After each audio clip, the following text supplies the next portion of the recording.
Good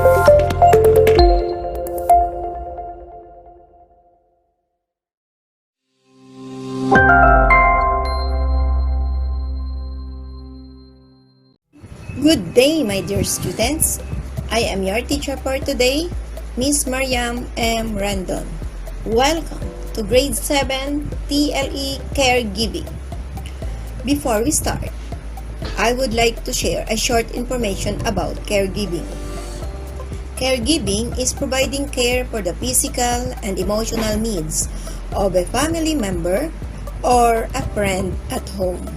Caregiving may involve assisting with meals, personal care, and transportation, helping with medical procedures, and therapy.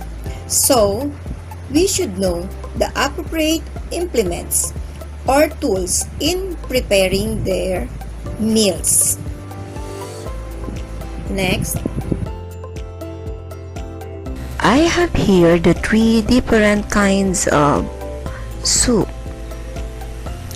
Namely, 1 is arroz caldo. Second one is what we call molo soup. The third one is what we call the chicken soup. What do you think is the appropriate tool or implements is needed in preparing this following soup? Anybody? Alright, very good class. Ladle is the appropriate tool, which is also commonly found at home. Am I right? So our lesson for today is about ladle. Let us know what is ladle. So, let us read the meaning of a ladle. Ladle is a long-handled spoon with a deep bowl at the end for serving food, especially broth or soup. Okay, so I have here the example of the ladles. Okay. It is a kitchen tool that can be used to serve foods such as sauces, gravies, soup, as well as skim and stir ingredients. Now, let us learn the parts of a ladle. Number 1 part, that is what we call the right-sided lip. The right-sided lip is used when you pouring the soup at your right side. Next, bottom pourer spout. Bottom pourer spout, it is used when you're pouring the soup at your left side. Next, the third one is what we call the ball hemisphere. It is a deep part of a ladle. Another one, we call it a shaft. Shaft, it is a long stem of a ladle. And the last one, we call it as a handle, or it is a wooden handle if it is made of wood. Okay, because the handle of a ladle can be made of wood, can be made of rubber or plastic. Okay, so to protect our hand from heat. So those are the parts of a ladle. Again, what are those? Those are the right-sided lip, bottom pourer spout, ball hemisphere, the shaft, and the handle. Okay, so those are the parts of a ladle.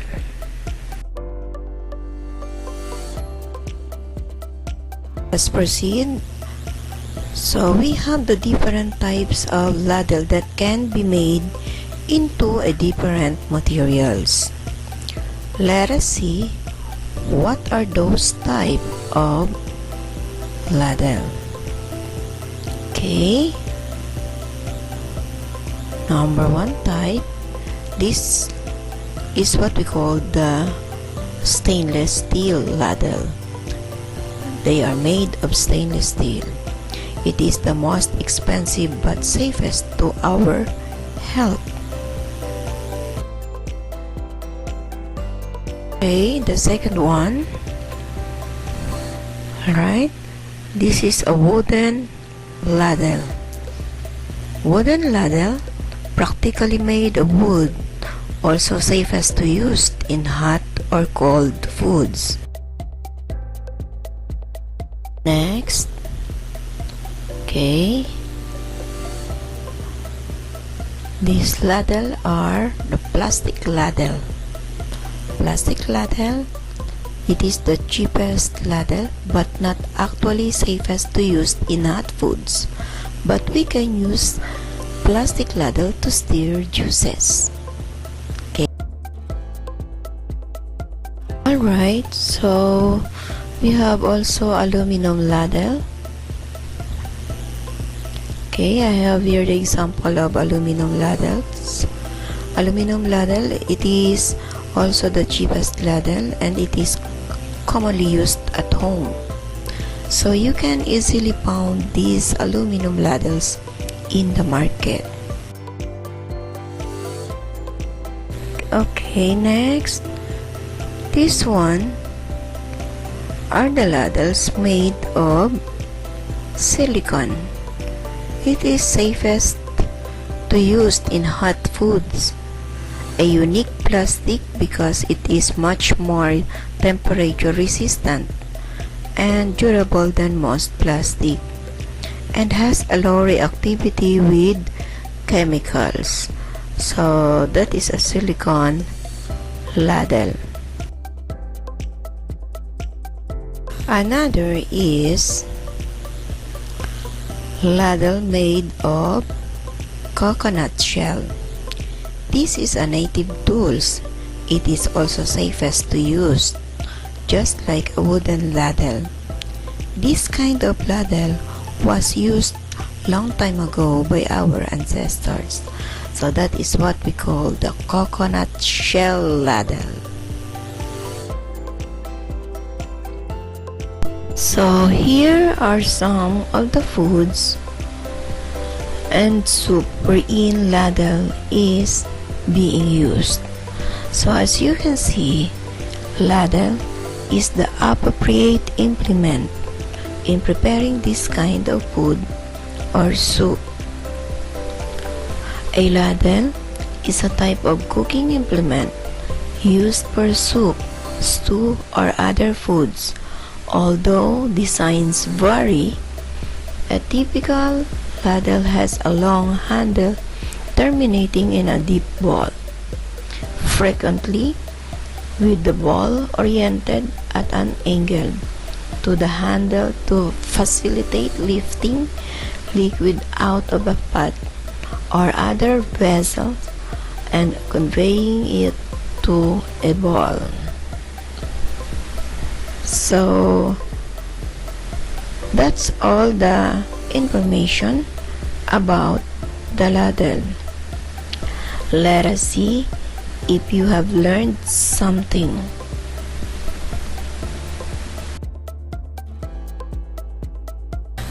Now, let us try to do this activity number 1. Activity number 1, what you're going to do is to identify the parts of a ladle. So, here is the ladle. Okay, you're going to identify the two parts of a ladle. I'll give you 10 seconds to name that parts of a ladle. You may start now.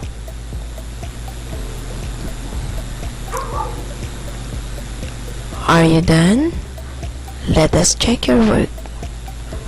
For number 1, that is a ball hemisphere. Very good, correct. In number 2, that is a shaft. You got a perfect score. Very good. Next, let us try to do this activity number 2. Let us read and understand the direction. On activity 2, you're going to write fact if the ladle is needed, or bluff if it is not needed for the following pictures of food. Letter A ginisang sardines with miswa, the very common food or the very common soup. Next, that is a sinigang, pork sinigang. And letter C, a vegetable salad. So I will give you 15 seconds to answer this activity. Are you ready? You may start now.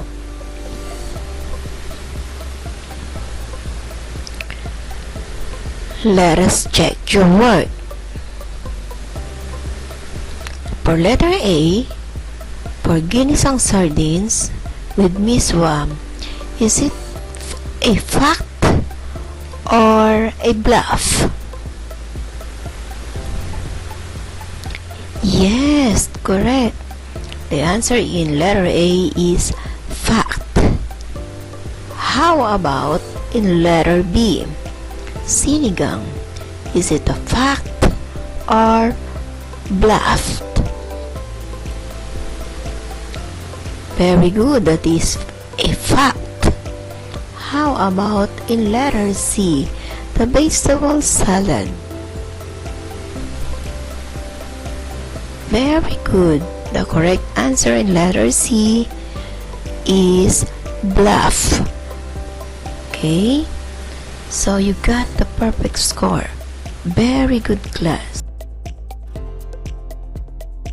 Now, for your assignment, okay, what you're going to do is you're going to picture yourself while preparing the foods using a ladle.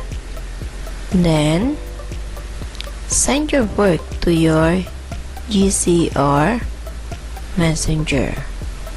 Okay, is that clear? So you're going to picture yourself while you are preparing the foods using a ladle. Okay? So before we end this lesson, I want you to remember these following things.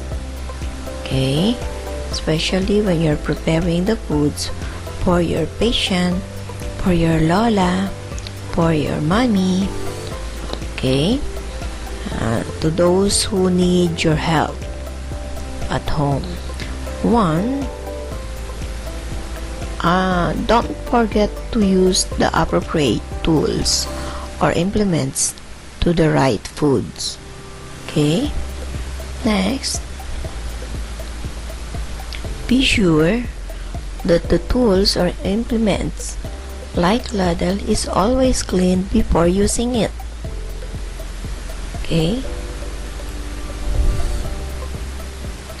Then number 3, wash and clean your hands before preparing the meals. So those are the things you need to remember before preparing your meals. That's all. Thank you for watching. Keep safe. Bye.